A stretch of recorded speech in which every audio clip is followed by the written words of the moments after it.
A quick look at New York Giants Fan Fest.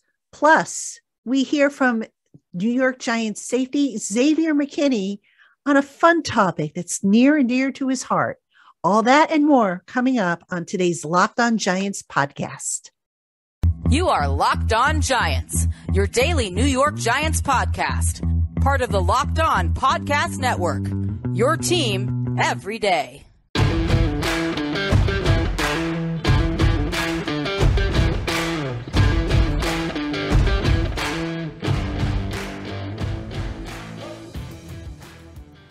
Hello, New York Giant fans, and welcome to another edition of the Locked On Giants podcast, part of the Locked On Podcast family, your team every day. I am Patricia Traina, and it is Friday. Actually, the show is dropping on Thursday, but this is technically our Friday show, which means we're going to have the Giants Fan Fest, or their inter-squad scrimmage, on Friday. So that's going to be the big topic to talk about.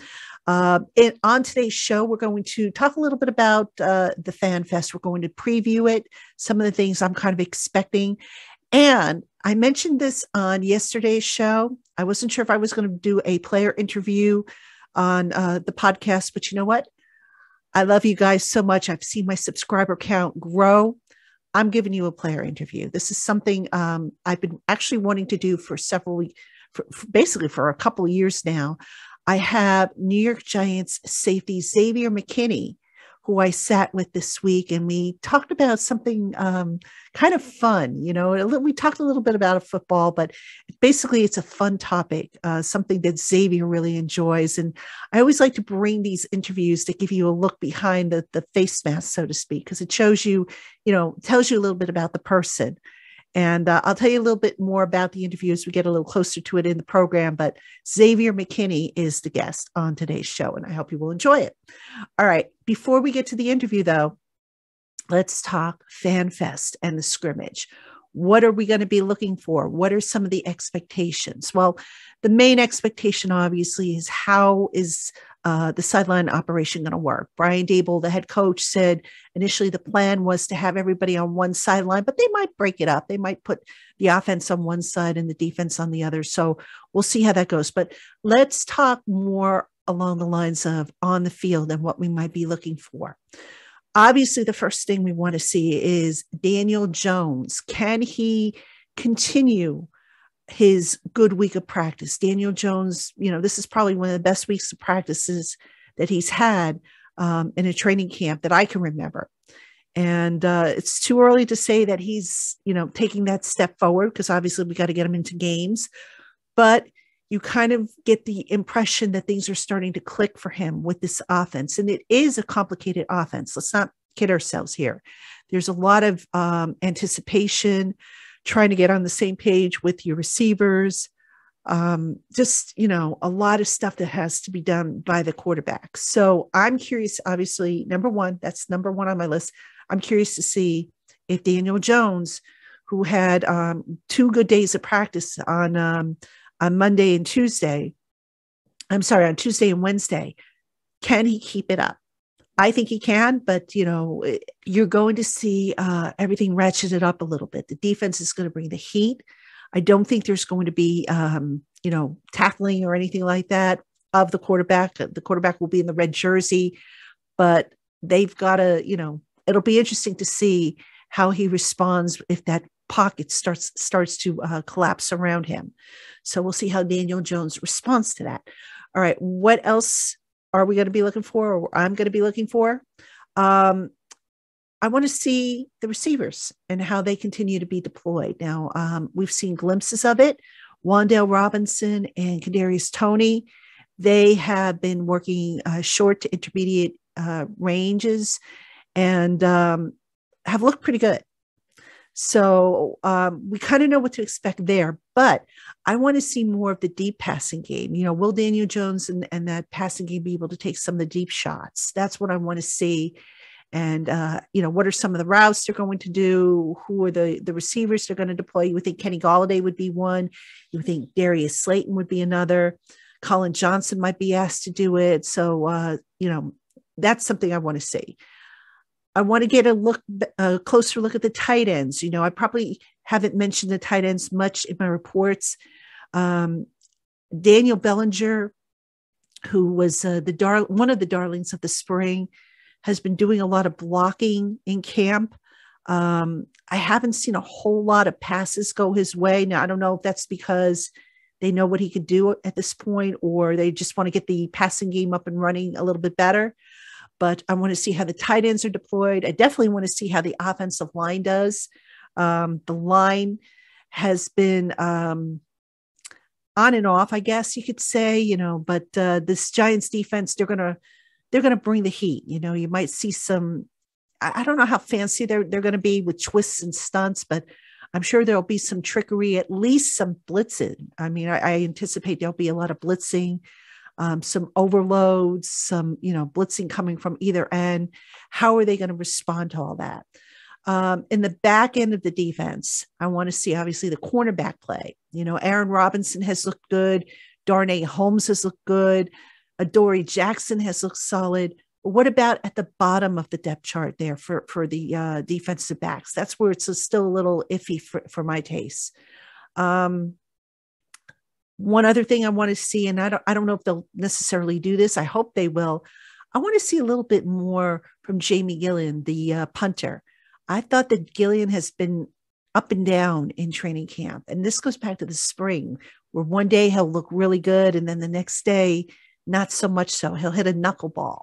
So that's something I want to see. Who are they going to have as their returners if they're going to do special teams, which I'm sure they will. I think they're going to actually start the scrimmage with a special teams period. That might be the extent of it, but we'll see if they do a full-fledged special teams period with returns and all that other good stuff. So yeah, those are some of the things I'm going to be looking for as the Giants, kind of fine tune or for ahead of the following week's first preseason game. That's when we'll really get a good look at everybody, but certainly some things to take away. And I will definitely have a report for you. I don't know if I'll have it ready Friday night, but I'll definitely get on it first thing Saturday, but we'll just have to see, because I think we have media access after the scrimmage. So I will try and get something out to you as quickly as I can regarding the scrimmage, and hopefully it'll be a fun time if you're going. Hope you have a great time. Hopefully the rain will hold off. It's supposed to rain, I think, in the forecast, but hopefully it'll hold off until after the scrimmage. And hopefully we'll have a lot of good things to talk about here on the LockedOn Giants podcast. All right, folks, coming up next, I have Xavier McKinney, my interview with Xavier McKinney about a hobby of his that's very near and dear to his heart. And we also talk a little bit how it correlates to football. Stick around. We'll be right back with that. All right, Giant fans, we have more coming up on today's LockedOn Giants podcast. But first, if you are living paycheck to paycheck or struggling to make ends meet, it can really be stressful when unexpected expenses come up. Well, now Dave can help you get out of a pinch when you really need it. Dave is the banking app that can help you get up to $500. There's no interest and no credit check needed. Millions of people have already downloaded the Dave app to get the financial relief they need. So go ahead and visit the App Store today and download the Dave app. That's DAVE. Sign up for an extra cash account and get up to $500. Future you will thank you. Terms and conditions apply and instant transfer fees apply. Visit dave.com/legal for complete information. Banking provided by Evolve, member FDIC.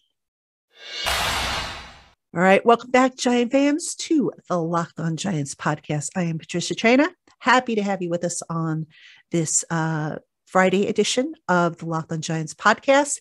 And as I said, at the top of the show, I have a one-on-one interview that I did with Xavier McKinney.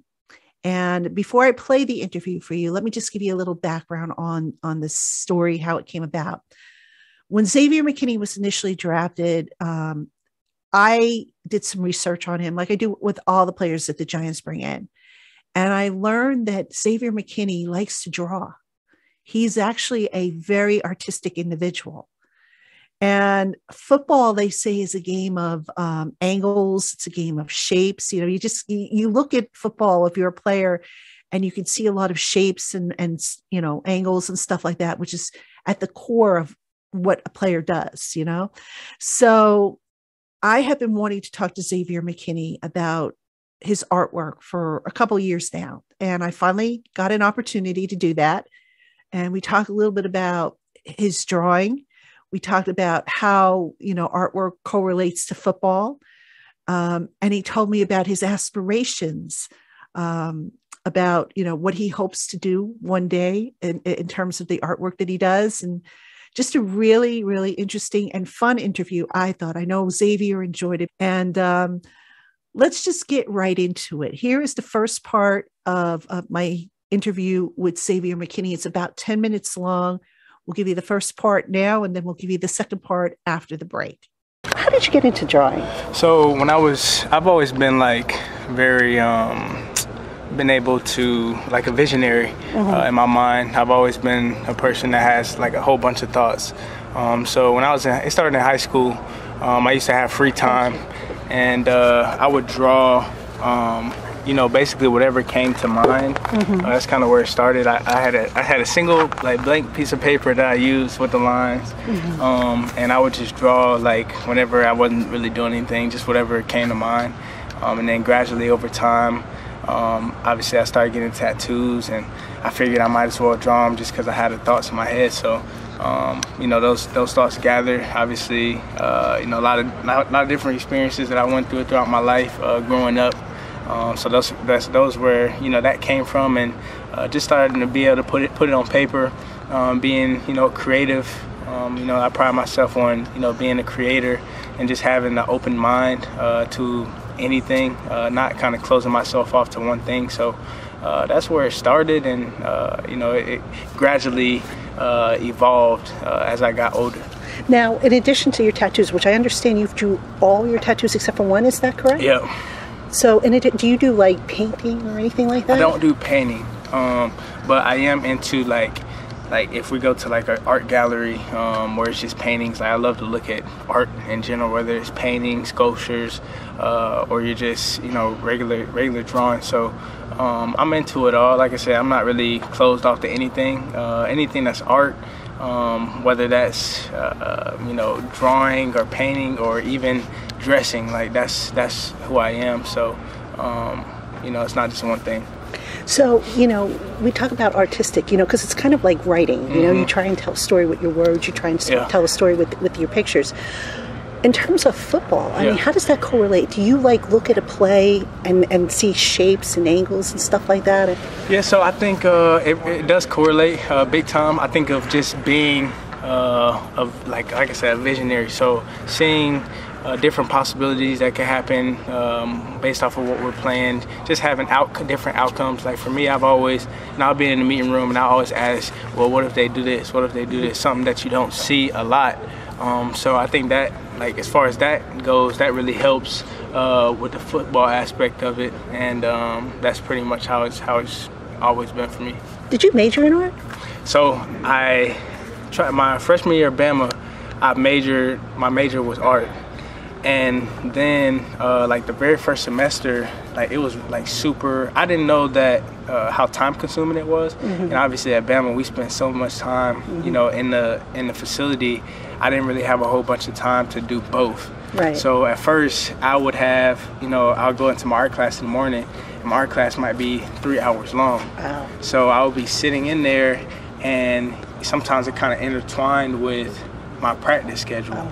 And for instance, we would have homework, and the homework is something you really have to work on for a week, maybe a week and a half, just because all the detail that's put into it. So I realized I couldn't really do both. I couldn't really do that and play football there at the same time. So I kind of had to choose one. But once I had to drop it. I tried to use that as my minor, but it was some other stuff that didn't work out. But I try to always stay in tune with the art world and fashion world. Now, you look at a football play. It's X's, O's, and lines and everything like that. Do you ever look at them and just say, "Wow, I see an inspiration in there for something. Yeah, no, for sure. Definitely when you're an artist and you have a creative mind, you always think of, you see shapes or you see lines and think about what you could do with it and make it whatever it could be, look like based off of what you're thinking in your mind. So it's definitely something. That's when I look at anything, I'm always thinking of something where, okay, this might work here. I'm really good at soaking up things. So like when I go out, like that's why I love being here. And like when I go out to the city, it's so much art like everywhere. Like whether it could be somebody walking down the street and you looking at how they're dressed, and like I get so much inspiration off of a lot of people and a lot of things that I see from like in the city in general. So that really helps me out, and I've always been able to soak it up and kind of like piece by piece take little things and use it as my own and have my creative little spin to it. Now I recently started taking up computer drawing. And I know with me, when I sit down, I do it at night to unwind. Like graphic design? Yeah, okay. Graphic design. I'm self-taught in a lot of graphic design programs. Okay. So I've been doing like fan art of musicians and stuff like that. When I look at it, like I'll come up with a theme. I'll say, okay, I want to do neon circles or spirals or stuff like that. Is that kind of how you go about your art? That's definitely how I go about my art. Like even when, from a fashion standpoint, because I consider fashion as art. Right. But even from a fashion standpoint, I always try to find like a theme or a look that I'm going for, right? Like in that space, and then obviously I'll add my own little creative spin to it, and then go off of that. So I think that's always the best thing about art and fashion, just of having an open mind to everything and just being able to let yourself kind of not be comfortable. It's kind of getting out of your comfort zone and kind of being in an uncomfortable position, right? But always kind of having fun with it and kind of living with it and letting it come to life. All right, Giant fans, we have more coming up on today's LockedOn Giants podcast. But first, BetOnline is the only place that offers the best information on the latest odds, contests, and player props for all your sports betting needs. No matter what sport you're into, BetOnline.net has you covered. Plus, they offer everything you need to know for live betting and your favorite Vegas casino games. So head on over to betonline.net today to learn more about the trends and the action. BetOnline, where the games start. Do you have a particular tattoo that you're really proud of that you designed? I would probably say my back tattoo. The Bama one, yeah, right? The Bama one. That was something that obviously meant a lot to me. Alabama was a place where obviously I started my collegiate career and getting to the pros, but it was definitely something that really molded me into the man that I am today, and I'm like truly grateful, and it was an honor just to attend the school and be able to be coached under Nick Saban, who is the greatest college coach ever. But it was always an honor, and it was something that meant a lot to me and my family. So it's funny because when I first started creating it, I had the whole stadium. So I used to have a journal, and I have a lot of drawings in there, but I drew the whole stadium. I had the lights and everything. So everything I had in there, I changed it up a little bit, just because I feel like the stadium would have been a whole bunch, but kind of replaced that with the elephant and stuff like that. But originally it was the whole stadium, and you could see the lights kind of glaring on, and it was great though, being able to start the process of just creating that piece. It was fun. Are you working on anything for New York? I am. Okay. I am. I'm in the works for it.